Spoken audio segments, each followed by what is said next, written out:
Muy buenas tardes, sean bienvenidos a mi canal para el curso de Bioquímica de la Facultad de Medicina Veterinaria y Zootecnia en la Universidad de Colima.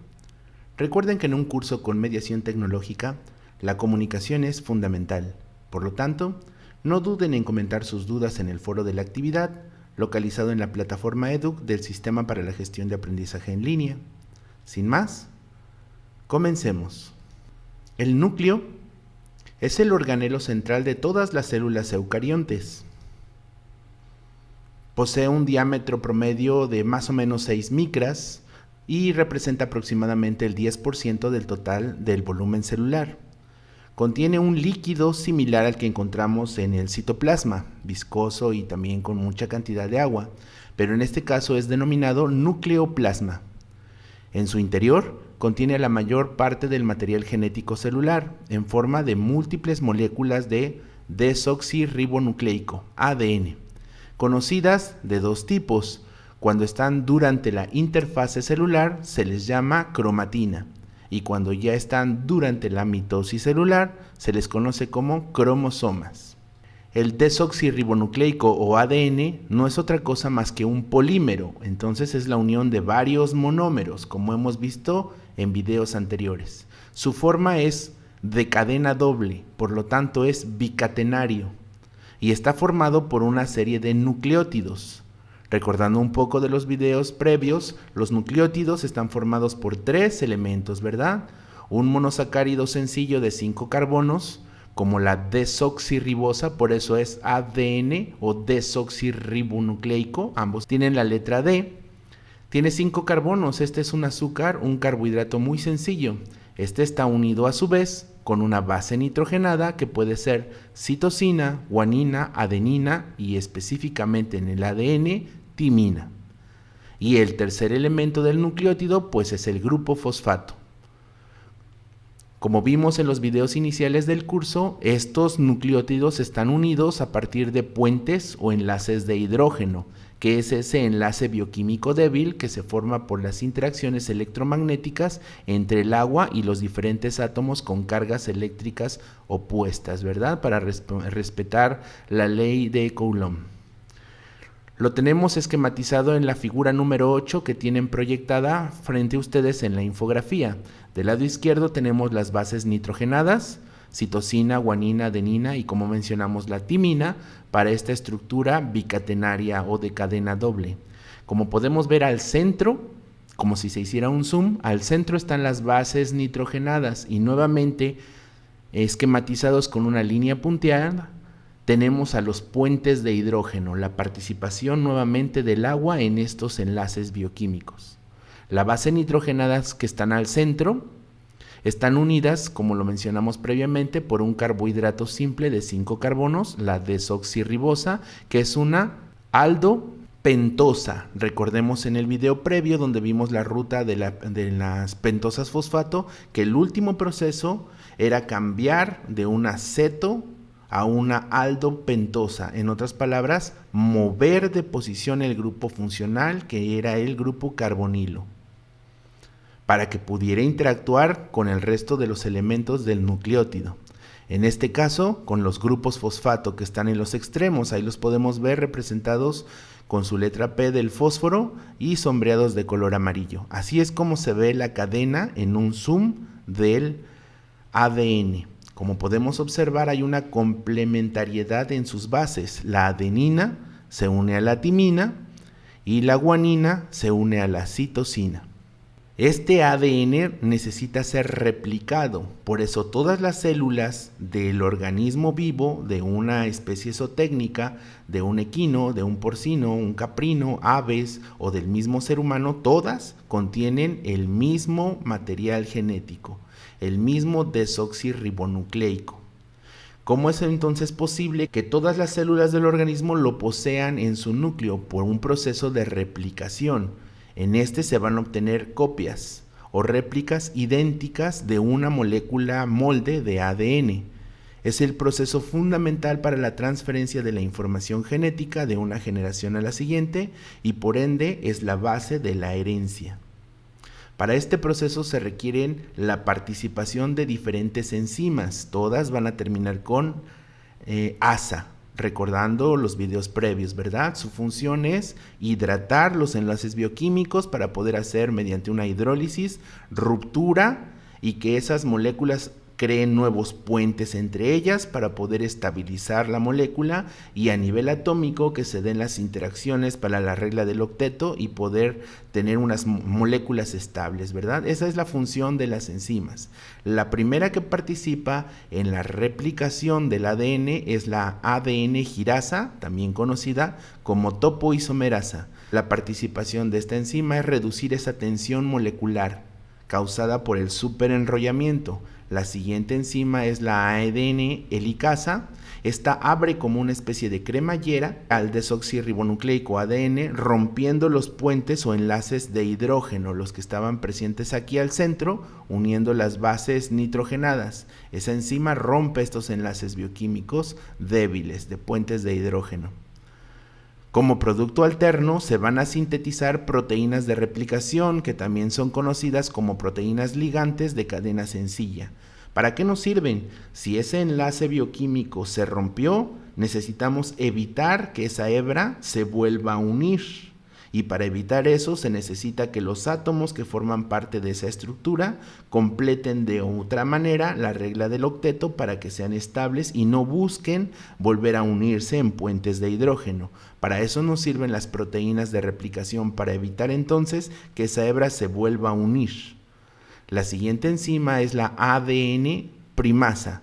Esta sintetiza pequeños fragmentos de ribonucleico, de ARN, de más o menos unos 10 nucleótidos. Recordemos, el nucleótido es esta unidad de 3 elementos: la base nitrogenada, el carbohidrato y el grupo fosfato. Si uno 10 elementos de estos, obtengo ahí lo que se conoce como primer o cebador, que son utilizados muy a menudo por una técnica de laboratorio conocida como reacción en cadena de polimerasa para poder identificar la información genética de esa muestra. Estos cebadores o primers tienen su grupo hidroxilo expuesto, otra vez el grupo hidroxilo, el OH, y como está expuesto nos establece un punto de partida o uno de anclaje para que un complejo proteico conocido como ADN polimerasa comience a sintetizar una nueva hebra, cada vez más y más grande, ¿verdad? En este caso replicando al ADN.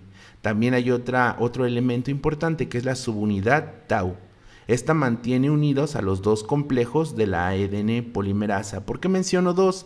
Porque si se abrió como una cremallera, hay dos hebras ahora y ambas cadenas de la doble hélice se duplican al mismo tiempo. Vamos a entender todas estas descripciones que acabo de puntualizar de las enzimas en el siguiente esquemita. Replicación del desoxirribonucleico. Del lado derecho tengo el superenrollamiento, ¿verdad? Al ADN en su cadena enroscada. La primera en participar está ahí como una esfera doble, la ADN girasa. Dijimos que lo empieza a desenrollar. Después esas hebras pasan por la ADN helicasa y esta abre en dos hebras, ¿verdad? Separa una hacia arriba y una hacia abajo, como se puede ver en el esquema de la figura 9. Ahí participa ahora la ADN primasa para poder empezar a crear los primers, ¿verdad? Los cebadores, y se empiezan a sintetizar a la par también las proteínas de replicación A para evitar que esas dos hebras se vuelvan a unir otra vez, completando la regla del octeto de los átomos que mencionamos ahí para darle estabilidad por un momento a la molécula. Después, cada una de las dos hebras, como podemos ver, pasa por un complejo proteico conocido como ADN polimerasa. Lo llamamos complejo proteico porque hay mínimo 3 tipos de polimerasas ahí unidos, en esas que parecen como unas donitas mordidas, las que están de color rojo. Ese complejo proteico tiene la polimerasa 1, 2 y 3. La 1 lo que va a hacer, o la función que tiene esa polimerasa, es sustituir o reemplazar los cebadores por nucleótidos complementarios. Recordemos que queremos duplicar o replicar esta cadena. Entonces hay que quitar los cebadores y empezar a colocar nucleótidos complementarios. En otras palabras, va a ir identificando si necesita una timina para complementar una adenina y este nucleótido lo va a ir uniendo. y así sucesivamente, pero puede llegar a equivocarse y unir una base nitrogenada guanina a una timina en su nucleótido respectivo. Entonces ahí participa ahora la ADN polimerasa 2, que interviene en la corrección de estos errores para que la información genética sea idéntica. Es como si fuera un policía que vigila que la replicación sea exacta. Y la ADN polimerasa 3 se encarga de la elongación de la cadena. Entendamos el término de elongación como una sinonimia de alargarla. Por eso obtenemos una nueva cadena de ADN idéntica a la anterior en este proceso que conocemos ahora como replicación. Este proceso está muy relacionado con dos organelos de suma importancia que están flotando en el citoplasma de todas las células eucariontes. El primero de ellos es el retículo endoplasmático rugoso. Le llamamos rugoso porque en su interior tiene un montón de ribosomas fijos o pegados en su estructura, como se puede observar en la figura número 10 de su infografía. Este organelo está encargado de la traducción de las proteínas. Ese proceso se conoce como proteogénesis. Ahora vamos a génesis, a crear proteínas. También ahí interviene la creación o la síntesis de enzimas, principalmente hidrolasas, porque también al ser enzimas, aún así son proteínas. Y por lógica, si el retículo endoplasmático rugoso tiene muchos ribosomas pegados, los ribosomas que están sueltos, también flotando en el citoplasma, se utilizan para el mismo proceso, proteogénesis. Su estructura es similar a la que está del lado derecho del esquema y presentan dos sitios para este proceso. El sitio A, o aminoacil, empieza con la letra A, aminoacil, y el sitio P, o sitio peptidil, donde se va a sintetizar el enlace peptídico, el que conocimos en videos anteriores cuando abordamos los enlaces bioquímicos presentes en las proteínas. ¿Cómo se lleva a cabo esta traducción de proteínas y por qué le llamamos traducción y no síntesis? Para esto se requiere del ribonucleico, el ARN. En este caso es un polímero que tiene la forma únicamente de una cadena, entonces es monocatenario y está formado por ribonucleótidos. En este caso el azúcar sencillo que se utiliza es la ribosa, pero en su forma aldopentosa. Recordemos la ruta de las pentosas fosfato. El último paso nuevamente era cambiar su grupo funcional, el carbonilo, y volverlo una aldopentosa, para que se relacione con los otros tres elementos de los nucleótidos, ¿verdad? En este caso, nuevamente con la base nitrogenada, que está esquematizada del lado derecho de la imagen que tienen proyectada, la número 11, y con los grupos fosfato que están del lado izquierdo. ¿Por qué es importante el grupo fosfato? Lo vimos previamente en otros videos, porque es el ancla bioquímica que va a evitar que estas moléculas tan chiquititas se salgan de la membrana no citoplasmática, en este caso en específico de la membrana del núcleo, porque también está en el nucleosoma.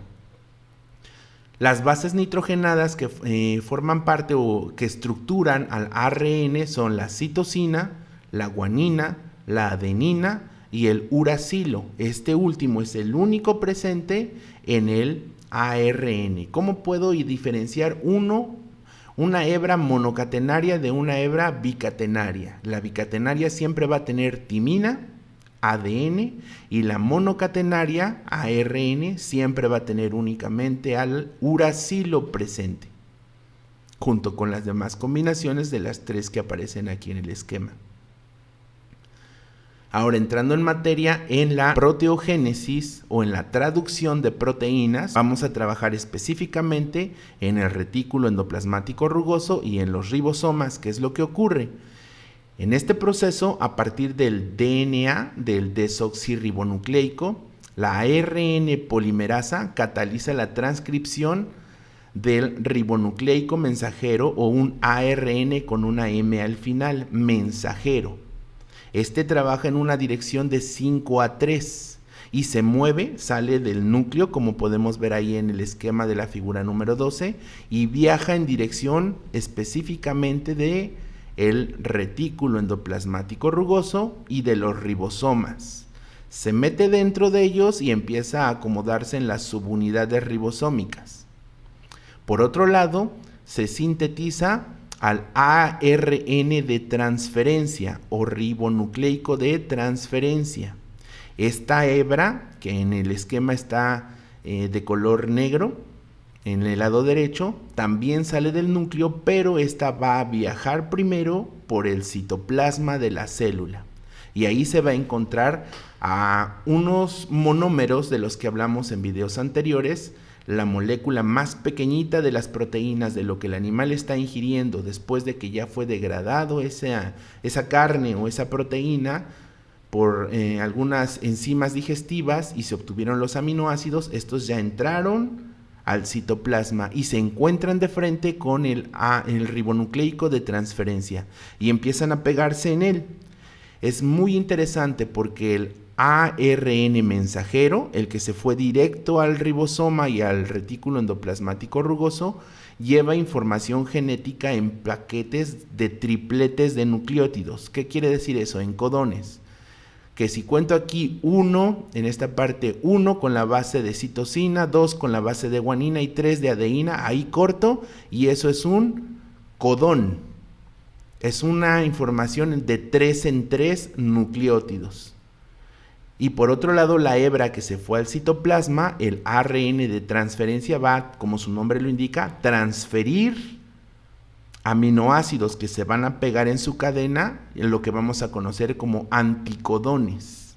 Y después de que ya los encontró y que se fijan en ella, en esa cadena, también esta va a ir en dirección del ribosoma y el retículo endoplasmático rugoso. La idea es que se unan ambas cadenas en el sitio A para comenzar la síntesis del grupo amino, por eso es el sitio A, y recordemos ahí, el grupo amino es el grupo funcional de las proteínas que tiene al nitrógeno, al átomo de color azul en la escala CPQ. Y por el otro lado, en el grupo o en el sitio funcional P, el peptidil, se va a ir sintetizando poco a poco un enlace peptídico. Recordemos también un poco de los videos anteriores, este enlace peptídico es un proceso de condensación. Se va a ir aumentando el monómero para hacer un polímero, pero en un proceso de deshidratación. Se van a ir perdiendo moléculas de agua y se va a sintetizar poco a poco el grupo carboxilo, para al final se pueda liberar del ribosoma y liberar de los retículos endoplasmáticos rugosos que posee la célula la proteína. Decimos que este proceso de proteogénesis es una transcripción y luego una traducción proteica. ¿Por qué transcripción? Porque como vemos en el esquema del lado izquierdo, a partir del ADN primero se da el proceso de replicación que mencionamos previamente en el video. La transcripción es sintetizar la hebra de ARN y ahí está un código o un lenguaje genético. Cuando nosotros traducimos un texto científico del idioma inglés al español, literalmente lo que hacemos es traducir ese lenguaje para cambiarlo de un idioma a otro. Ahora vamos a hacer una traducción igual, pero vamos a tomar en un lenguaje genético para traducirlo en un lenguaje proteico. Este proceso ocurre en todas las células, por ejemplo, en los lactocitos de la glándula mamaria de una vaca, lo que se traduce es la caseína que se va a incorporar a la leche. Hasta aquí vamos a dejar el video del día de hoy. Les agradezco mucho y nuevamente les recuerdo, no duden en comentar sus dudas en el foro de la actividad y nos vemos pronto.